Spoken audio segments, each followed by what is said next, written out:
Hey guys, welcome back to my channel. Today I'm going to do a review on the new Urban Decay Moondust palette that I picked up a couple weeks ago. I don't exactly remember when it came out. But yeah, today I want to do a review for you on that because I love this palette. It's the only palette that I've actually used for a week straight when I first got it and didn't get sick of it, and I still love it. But before I get onto that, I just want to address the situation that is behind me.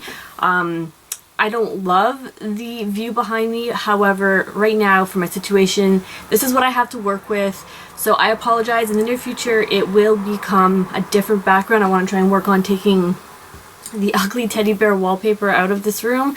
I wasn't supposed to be staying here for this long, but things happen in life and I'm going to be here a little longer than expected, so I still want to do videos, so I'm going to attempt to fix up behind me. However, the video content will still be the same. That's not going to change. But yeah, and I'm sorry if the lighting isn't ideal. I'm still trying to work on figuring out the best lighting for this situation again. I kind of maybe want to get one of those little ring lights. I don't know yet. I haven't decided.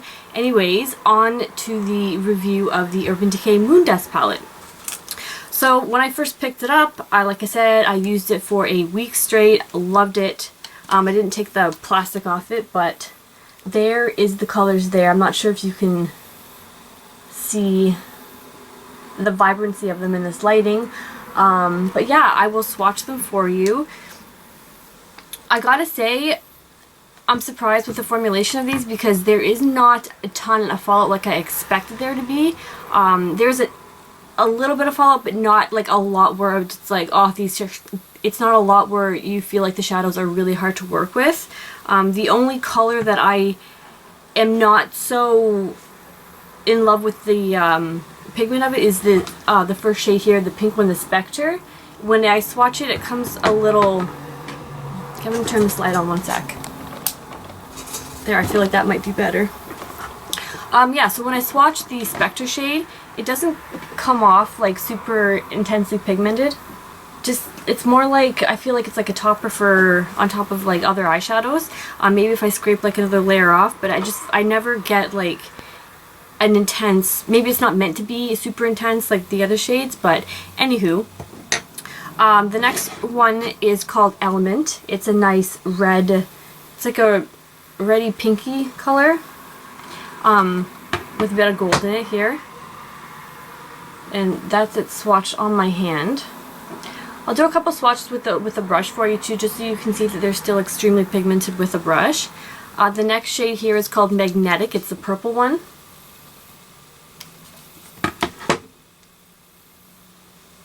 And it's right there. Hopefully you can see that. The next one is Light Year. It's a green. I love this color. It's gorgeous. I use it like... I love to use it under the lash line as a pop of color when I'm doing different looks.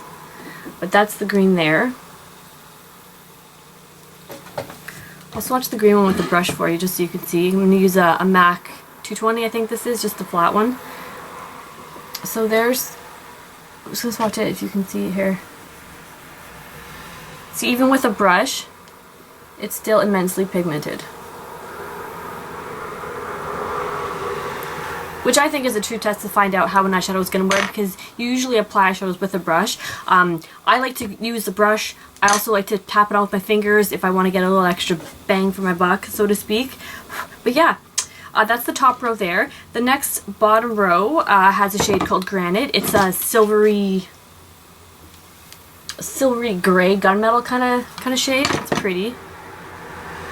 That is this color here.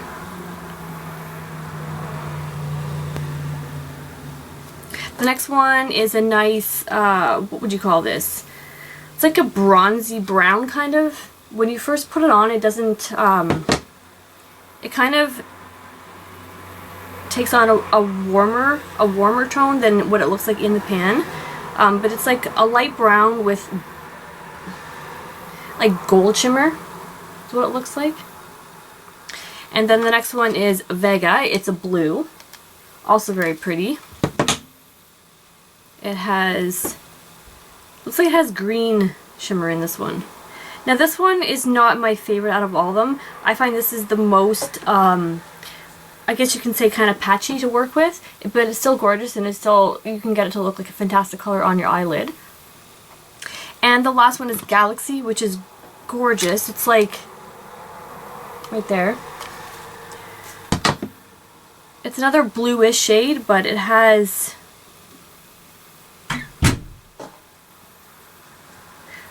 It's just like, I can't even describe it. It's like more of a deeper blue than the Vega color is. Where is it? Oh, it's right here.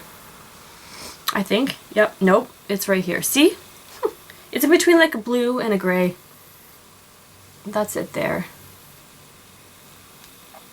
So there you have the colors all swatched on my hands. I am pretty impressed with this palette. There is not a color in here that I will not use. You know how you buy some palettes and you're like, oh, I won't really use that color, I won't really use that color. Like there's a handful of colors in palettes that you don't really use. This is the first one that I've purchased out of all the palettes I have that I will actually use all of the colors in there. I forget how much I paid for it here in Canada. I believe it was more closer to $60 or $70. The original Urban Decay Moondust shadows are a little bit bigger in size compared to these ones, but either way, I mean, you still get a ton of product in there. Yeah, that's all I have to say about that, I think. How I put them on is I like I said, I use a brush over top of a primer, obviously. I do use them, they do show up extremely pigmented, just applied on the eyelid without a, what am I trying to say, without being sprayed with water. You know how sometimes you spray with water makes it more intensely pigmented. I do it both ways. I find I get great color payoff when I just use a brush, but if I want just a little bit more like shimmer, just a little bit more shine, a little bit more sparkle pizzazz, then I will use, I'll spray, not the brush, but I spray the Fix Plus, not Fix Plus, any kind of, what I use is the Smashbox primer water. Any kind of liquidy stuff to spray your face with you can use. I just spray a little bit onto a container on top, and then I dip my brush in it. Just because I find if you spray it like this, it just wastes a lot of mist for the little area you're trying to spray. So that's how I like to do it. I just get my brush in there, wet it, and then dip it in the palette, and then go in with it. It just gives it a little more staying power, a little extra sparkle that you're looking for. I think that's all I have to say about this palette. If you haven't picked it up yet, go for it. I mean, obviously it's full of glitter and sparkle, and if you're more into the matte shades and stuff like that, you're not gonna like it, obviously.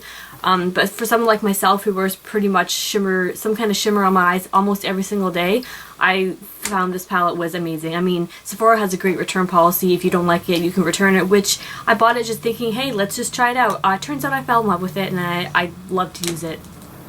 Alright, so that is my review on the new Urban Decay Moondust palette. Hope you guys enjoyed it.